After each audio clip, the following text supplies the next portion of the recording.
आपला परिचय. आप्पा दळवी, हाडाचे पत्रकार यशराज पोखरकर, नम्रता सामाजिक कार्यकर्ती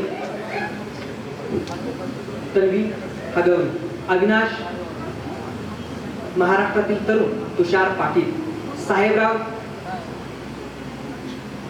नेता तनिष बनकर, कविता आप्पा दळवींची सून व पत्रकार सानिका हजारे, सखाराम निवृत्त हवालदार आदेश सिरसाट, प्रकाश कामगार नेता रुपेश वचकर, अस्मिता कार्यकर्ती प्राची सोनसळे, शेतकरी वैभव कोडक, कार्यकर्ता शिवतेज जाधव.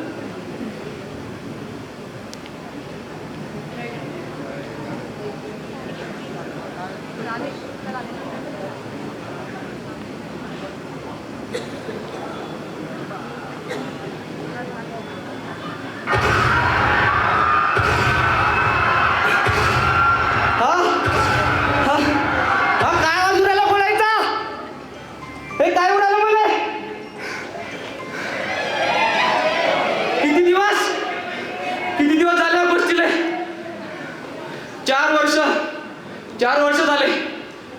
साहेबांचा आवाज आला, फायर.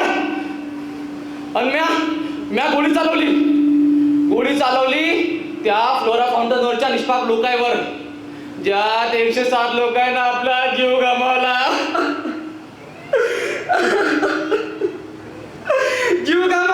लोकांना आपला जीव गमावला. पण कसं माफ करून मी स्वतःले. थांब सगळं यात खरंच तुझी चूक होती का? नाही म्या फक्त हुकूम पाडला. साहेबाचा हुकूम पाडला पण लोकांचा जीव गेला. ते ओरडणं, ते किंचाळ्या मला अजून काय ऐकू येतात. कसं माफ करू रे देवा, स्वतःला कसं माफ करू? नाही सकाराम उठ, असं खचून चालणार नाही सकाराम. तेव्हा फक्त तेव्हा कर्तव्याचं पालन केलं सकाराम. फक्त कर्तव्य पाळलं. अरे पण कर्तव्य महत्वाचं की लोकांचा जीव महत्वाचा रे? कसे पुसू हे रक्ताचे डाग माझ्या हातावरचे, कसे पुसू? काय तोंड दाखवू हे जगाले? काय म्हणतील माझ्या लेकरं बाळ? काय करू मी, काय करू?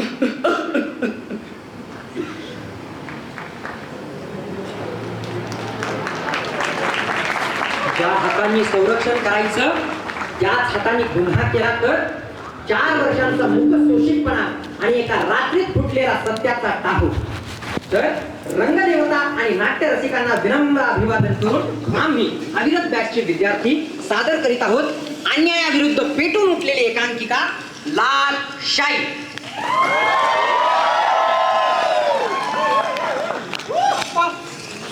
ऐकलं का आत्ताची बातमी? आता चाचा नेहरूंनी भाषण केलंय. आपला महाराष्ट्र स्वतंत्र होतोय आणि तेही या मुंबई सकट. म्हणजे अखेर एक गणा संपला. आम्ही तरुणपणी घेतलेल्या कष्टाचं फळ मिळणार तर. आप्पा, तुम्ही तुमचं तरुणपण या महाराष्ट्राच्या चळवळीसाठी घालवलं आणि मग आजचा तर हा दिवस तुमच्यासाठी खूप आनंदाचा असायला हवा. आणि तुम्ही एवढे उदास वाटतं. अरे अविनाश, आनंद तर झालाय रे, पण कसं आहे, फुल जेव्हा उमलतं ना त्याचा सुगंध सगळेच घेतात, पण त्याचे काटे माझ्यासारख्या माणसाला सांगतात. आप्पा तुम्हाला बातमी कळाली? आजच राज्यसभेनं मतदान केलं. आपला महाराष्ट्र. हा कळलं मला, आपला महाराष्ट्र निर्माण होतोय. पण आप्पा, बेळगाव कारवार निपाणी महाराष्ट्रात येऊ शकले नाही. म्हणजे अजून बराच संघर्ष करणं बाकी आहे. बरं ते जाऊ दे, तू बाहेरून आलीस ना, बाहेर काय गोंधळ चालू आहे, काय गडबड आहे? काय नाही, गर्दी आहे. हजारो लोक रस्त्यावर आले. सगळीकडे आनंदाचं वातावरण आहे आणि सगळ्यांच्या तोंडून एकच वाक्य आहे, हा महाराष्ट्र आपला आहे. आपला आपला म्हणजे नक्की कुणाचा? अप्पा, बेळगाव कारवार निपाणी बद्दल तुम्हाला जरा जास्तच काळजी दिसते. अरे प्रकाश, ही काळजी रस्ता आहे रे. माझी उभी हयात या चळवळीत गेली, मला माहित आहे. हे जर आता झालं नाही ना तर कधीच होणार नाही. खरे आणि अप्पा मागे मुंबईला केंद्रशासित करण्याचं चालू होतं, काय झालं त्याचं? हो रे अविनाश, आपल्या मुंबईला आपल्या महाराष्ट्रापासून तोडण्याचा अनेक जणांचा डाव होता, पण आपण त्यावरती संघर्ष केला. आज मुंबई महाराष्ट्राचा भाग आहे, परंतु मुंबई तर आली, पण अण्णासाहेबांची महिना गावात राहिली तर ती काळजी माझी जास्त आहे. सखाराम, प्रकाश, कसे आहेत अप्पा? काय युनियनची सभा चालू आहे वाटतं. नाही रे, अशी चर्चा चालू आहे. बर, तर आपण आज ही शेवटची रात्र आणि उद्या नवीन सूर्य उगवणार, या महाराष्ट्राचा नवीन सूर्य. साहेबराव मुद्द्याचं बोल, कामाशिवाय तू कधीच येत नाहीस. तर आपल्याला एक पत्रक छापायचं, विजयी महाराष्ट्र, त्या सर्व नेत्यांची, पदाधिकाऱ्यांची, राज्यभरात नाव एकदम वरपासून खालपर्यंत. आणि बरं का अप्पा, एका कोपऱ्यात छोटीशी लाईन, सर्व हुतात्म्यांना विनम्र अभिवादन, जय हिंद जय महाराष्ट्र, बस. हुतात्म्यांना वंदन. अरे साहेबराव, तू विसरला असशील 1956 मध्ये जेव्हा फ्लोरा फाउंटनवरती निष्पाप आंदोलकांवरती गोळीबार झाला, तेव्हा तूच रे त्या मंचावर पळून गेलास आणि नंतर बोललास माझा या चळवळीशी काहीही संबंध नाही. आणि तुझ्या या पत्रकात त्यांचं नाव घेतलं, तुला काय अधिकार रे? अरे ज्या ताटात खायचं तिथे ध्यान करायचं आणि परत तेच वापरायला यायचं. प्रकाश, लय बोलायस तू, लय. तुला राजकारणाचं काही कळत नाही बघ. आज त्या कालचं राजकारण वेगळं होतं, आजकालचं वेगळं आहे. कसं रे, अवघड आहे, अवघड. अहो पण साहेबराव, तुमच्या त्या पत्रकात स्त्रियांच्या हक्काबद्दल, ग्रामीण भागातील शेतकऱ्यांबद्दल, ज्या भागात अजूनही संघर्ष सुरू आहे, जसं की बेळगाव, कारवार, निपाणी, याबद्दल उल्लेख असेल की नाही? अगं नम्रता, आपले प्रयत्न ही सत्ता मिळवण्यासाठी होते. एकदा का सत्ता मिळाली, आपण सगळं करू शकतो. हे सगळं ठीक आहे हो, पण या स्वतंत्र महाराष्ट्रामध्ये आमच्यासारख्या तरुणांचा पण योग्य विचार व्हायला पाहिजे. योग्य शिक्षण, नोकरी भेटली पाहिजे, कारण शेवटी आम्ही तरुणच या महाराष्ट्राचे भविष्य आहोत. अगदी बरोबर अविनाश, आपली सत्ता मिळाली की आपण सगळं काही करू, असा साहेबांनी दिलेला आदेश आम्ही आताही पाळणार आहोत. सत्ता मिळाली की आपण तेही करू. बरं का, पहिली सत्ता आली, हा साहेब. पहिला उमेदवार हा पाहिजे, कळलं का? हो साहेब. हा. अप्पा, येते मी, मला खूप काम आहे. हो चालतंय ये. हे बघ साहेबराव, मी पत्रक छापीन, छापणं माझं कामच आहे. आणि मशीन जे छापतात हे लोक वाचतात, पण माझी एक अट आहे. काय? जसं तुम्ही म्हणालात तसं आपण शहीदांना वंदन करणार, पण एका वेळी प्रत्येक शहीदाचा नाव, गाव, फोटो, प्रत्येक गोष्ट त्या पत्रकात येणार. प्रत्येक शहीदाला योग्य तो सन्मान मिळणार. हा. पण अप्पा, ते केवढं मोठं पत्रक होईल, काय गरज आहे त्याची? काय गरज? तुम्ही विसरत वाटतं, त्या 107 जणांमुळे आपण आजचा दिवस बघतोय. आज तुम्ही विसरला, उद्या हे जग विसरेल. निदान उद्याच्या मंगल प्रसंगी तरी त्यांचं नाव जगाला कळू दे ना. साहेबराव, त्या 107 लोकांच्या कुटुंबियाला झालेल्या वेदना आम्ही सुद्धा भोगल्या. माझ्या रमेशला विसरलात का तुम्ही? कोण ग रमेश? तो रमेश आप्पासाहेब दळवी, तोच जो तुमच्या मला धावत धावत यायचा होता. तुम्ही त्याला म्हणाला होता, रमेश, ही लढाई तुझ्यासाठी आहे. आणि त्याच्या मृत्यूनंतर तुम्ही फक्त एवढं म्हणालात, ही एक दुःखद घटना आहे आणि चळवळीला असे बळी द्यावे लागतात. नाही अप्पा, तुम्ही जे बोलताय ते अगदी खरं. शहीदांना ओळख मिळायलाच पाहिजे, फक्त शहीद म्हणून नाही तर माणूस म्हणून देखील त्यांना नाही मिळालाच. बरोबर आहे प्रकाश, आपण लगेच काम चालू करू. कविता लगेच काम चालू करा. अविनाश तिला मदत कर. प्रत्येक शहीदाची योग्य ती माहिती काढा. आपल्याला बरंच काम करायचंय. नाही अप्पा, हे नाही करायचं. शहीदांना वंदन एवढं बास की. लोक विसरलेत त्यांच्या आठवणी, कशाला परत उजाळा द्यायचा? कशाला तुम्हाला परत ते जुने गाव ताजे करायचे? कशाला नाही करायचे? बरोबर अप्पा, ते केवढं छोटं वर्तमानपत्र आणि सगळ्यांची माहिती म्हणलं किती मोठं होईल ते, किती जागा लागेल त्याला. त्याची काळजी तुम्ही करू नका. ही 40 वर्ष हेच काम करतोय. मला माहिती आहे कोणाला किती जागा द्यायची. द्या. अप्पा, मला काहीतरी बोलायचं आहे. मी माझ्या मनावरती लय मोठं ओझं घेऊन चालू आहे अप्पा. रोज असं दम बुटत जगत होता अप्पा, पण नाही, आता नाही. आता मला मोकळं व्हायचं अप्पा. आता मला सहन होणार नाही. ज्या दिवशी कधी फ्लोरा फाउंडर गोळीबार झाला आप्पा, तेव्हा मी बी गती होतो. त्या तुकडीचा मी एक भाग होतो आप्पा. मी बी गोळी चालवली, पण मी स्वतः गोळी नाही चालवली आप्पा. आम्हाला हुकूम होता आप्पा, आम्हाला वरून हुकूम होता. आणि तो हुकूम देणारा माणूस आप्पा हा होता आप्पा, हा साहेबराव. खोटं बोलतोय. साहेबराव मला ऐकू दे आप्पा. मी माझ्या शपथ घेऊन सांगतो आप्पा, याला हुकूम द्या या साहेबराव ना.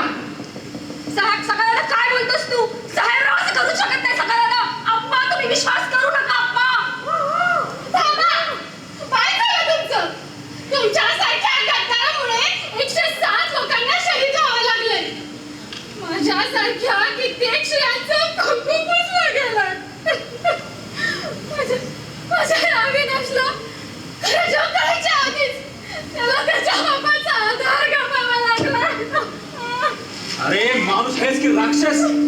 अरे याच चळवळीसाठी कित्येक लोकांनी संघर्ष केला, किती खस्ता खाल्ल्या, आणि त्यांच्या संघर्षात तू हे बोल दिलास. रमेश सारख्या निष्पाप जीवांचा सरळ सरळ बळी दिलास रे, बळी दिलास. साहेबराव आतापर्यंत तुम्हाला नीट वाटायचास, पण एवढा हलकट असशील असं वाटलं नव्हतं. तुला आमची पोरं काय तुझ्या हात भावलं वाटतात काय? आधी तू त्या निष्पाप जीवांचा बळी दिलास आणि आज त्यांच्या जेव्हा राजकारण करतोय. तुझा हा कुटील डाव हलवून पाडायला या अप्पा मधला हाडाचा पत्रकार जो जिवंत आहे, लक्षात ठेव साहेबराव. बास अप्पा बास. हे कोण कुठला दीड गमलीचा सख्या याच ऐकणार. लायकी घ्यायची मला बोलायची. हा काय अप्पा? थांब साहेबराव, मला चांगलंच आठवतंय त्या दिवशी म्हणजे त्या भडकाऊ भाषणानंतर तू पोलिसांच्या कानामध्ये काहीतरी कुजबुजला होतास, आणि त्याच्यानंतरच पहिला गोळीचा आवाज आला. अप्पा सखारामच्या बोलते ते अगदी खरंय. मला आज कळतं तू काय बोलला असशील ते.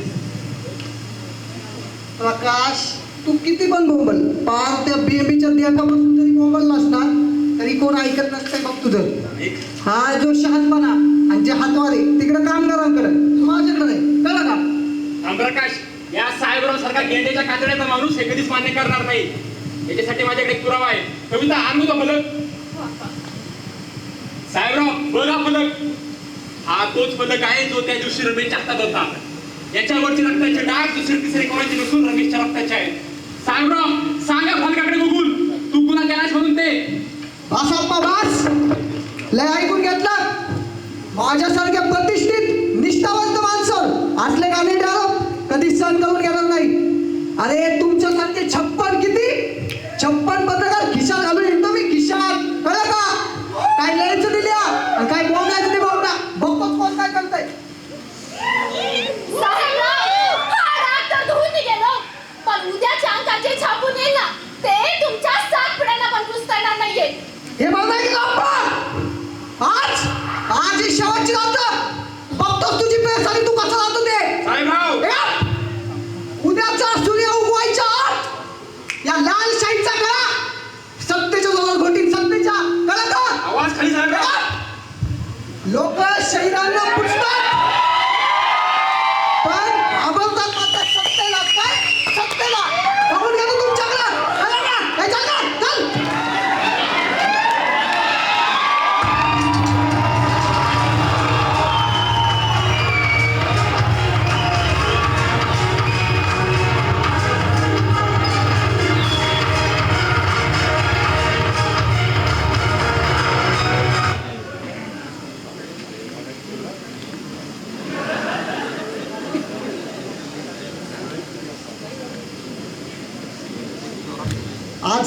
आज त्या प्रेसचं काही करायला नाही पाहिजे. मग तो कोण कुठला अप्पा लायकी त्याची मला बोलायची. दुसरा पत्रकार बघू आपण. आज त्याचे कागद, प्रेस, न्यूजपेपर, त्याचं लिखाण सगळं जायला पाहिजे. कळलं का?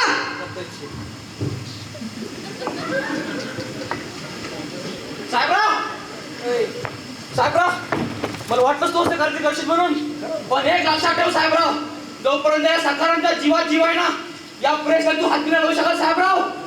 अरे या प्रेसचा चौकीदार तू मला अडवणार. आजपर्यंत भल्या भल्यांना जमलं नाही ना, त्या साहेबरावनी केलंय काय? आजपर्यंत जो आडवा आलाय त्याला आडवाच केलाय. प्रेस टाळायला आलतो. तू जरी मेलास ना तरी पण उद्याची बातमी काय जास्त बदलत नसती. जा, लिह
नाही तर या महाराष्ट्राला जागा करण्याची आहे।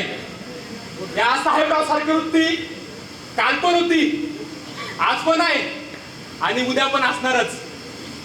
आणि ही वृत्ती जर अशीच वाढत राहिली तर उद्या येणाऱ्या महाराष्ट्राला कधी रस्ता तळाला घेऊन जाईल कळणार सुद्धा नाही। त्यामुळे उगवत्या महाराष्ट्राबरोबर आपल्या मराठी अस्मितेला आणि मराठी राज्याला कुठे या प्रवृत्तीमुळे डाग लागणार नाही याची काळजी आपल्याला घ्यायची आहे। त्यामुळे असं रडून चालणार नाही। आता आपल्याला खूप मोठा संघर्ष करायचा आहे। आता आपल्याला लढायचंय, फक्त लढायचंय। उठला मराठी देश उठला मराठी देश, उठला मराठी देश, आला मैदानी द्वेष, आला मैदानी द्वेष, वैरी करण्या नामशेष। गोळी डमडमची छातीवर सायलीत, गोळी डमडमची छातीवर सायलीत, माझ्या जीवाची होती या काहिलीत, माझी मैना गावावर राहिली, माझ्या जीवाची होती या काहिलीत, माझी मैना गावावर राहिली, माझ्या जीवाची होती या काहिलीत। महाराष्ट्रानं गुढी उभारली विजयाची आणि दाखवली रीत पाठ भिंतीला लावून लढाईची, परी तगमग थांबली नाही माझ्या अंतरीची, आणि गावाकडं मैना माझी भेट नाही तिची, आणि माझी मैना गावाकडं राहिली, माझ्या जीवाची होती या काहिली। आणि म्हणा वेडात मराठी वीर दौडले साथ नाही एक साथ, आणि मग पुन्हा एकदा गर्वानं म्हणता येईल दिल्लीचे तख्त राखतो महाराष्ट्र माझा।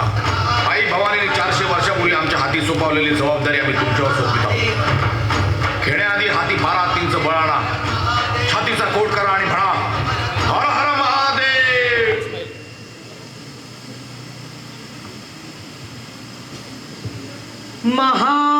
महाराष्ट्र माझा गरजात, महाराष्ट्र माझा भीतीनं आम्हा तुझी मुळी गडगडणाऱ्या नभा,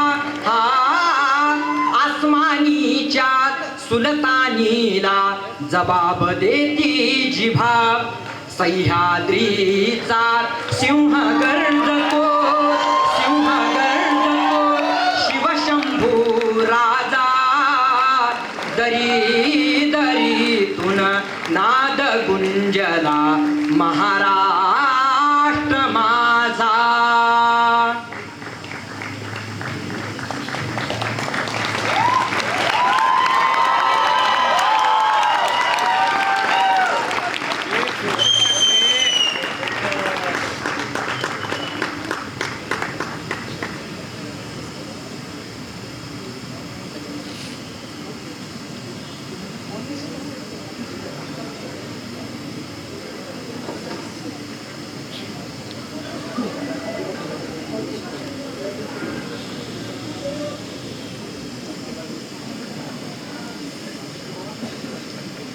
पहिली एकांकिका आठवणीत राहील आणि ही दुसरी एकांकिका त्या आठवणीला अजून मजबूत करते।